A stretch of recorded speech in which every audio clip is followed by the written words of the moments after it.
You know, there's somebody right now that's watching this that are being abused. It can be sexual abuse, it can be domestic abuse, it can be emotional and psychological abuse. The bad thing about it is that these poor children, and I say children because their brains aren't developed to be able to handle stuff like this. A child being basically by an adult being molested and sexually abused scars that girl for the rest of her life. Somebody like me as a child being abused by my father, being told that I was a retard, that my intelligence was basically a retardation, that I never amount to anything, that I'd always be a failure. It didn't matter what I did, I'd fail at it. And I had this told to me over and over and over and over again. Domestic dispute. In a class at Central Piedmont Community College in recreation I was taking at the time, don't know why I was going to recreation, but I was an active guy.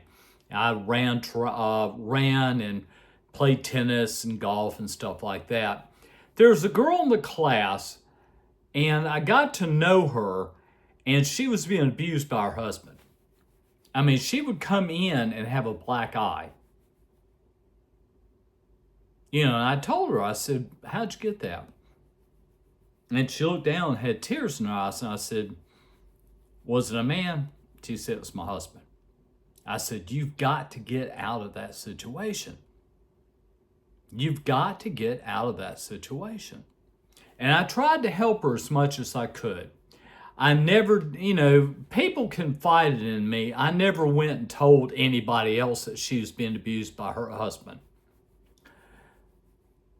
There are organizations out there. I'm going to post those on this vlog. My heart goes out to a lot of these people that are now dead.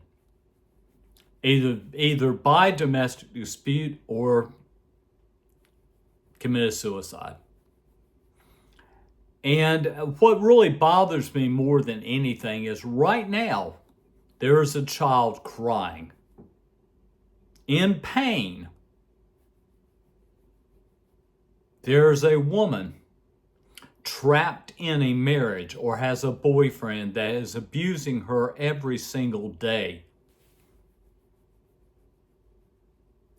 And what I'm trying to say is that there are so many resources out there for you. You can actually call anonymously to a hotline and talk to somebody and just get some help. You don't have to be trapped in it. As a child, unfortunately, my tears start coming out of my eyes. There's not a whole lot you can do as a child. And there's not, which is very, very, very sad. I see stories of incest that is posted on YouTube, and I am trying to fight it more than anything in the world because it's not cool. I've told this story about a girl that I got to know. She broke down crying in my arms, saying that when she was 14 or 15, her older brother, who was 18, sexually abused her and forced her into sex physically.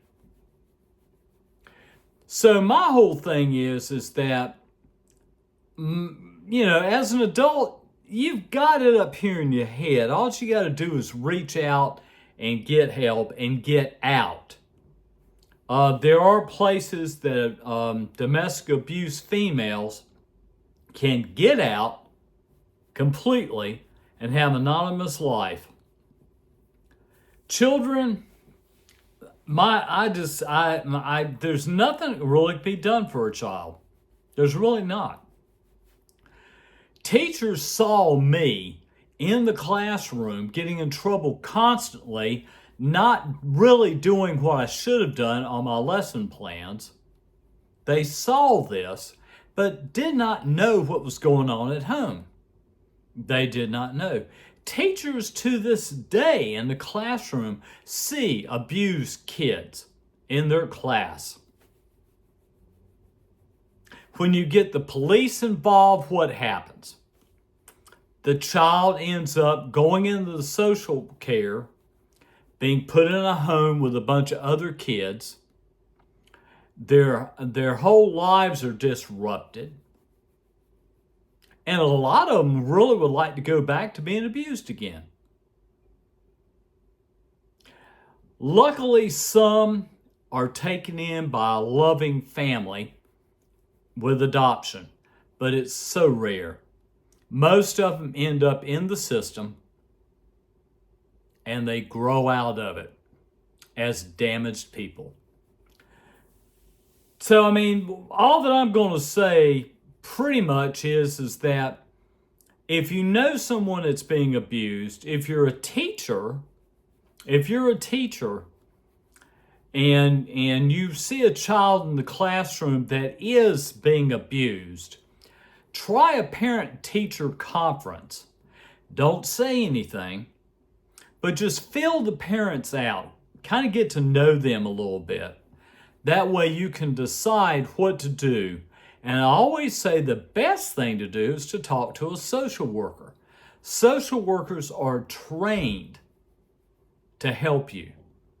Okay, and you can always, and the only thing is that I don't like is when you go talk to a social worker and they find out that there is some abuse, physical or sexual, police are called just like that, which is sad. I never could figure out why a social worker can't just be talked to and make suggestions and then monitor what's going on and then call the police.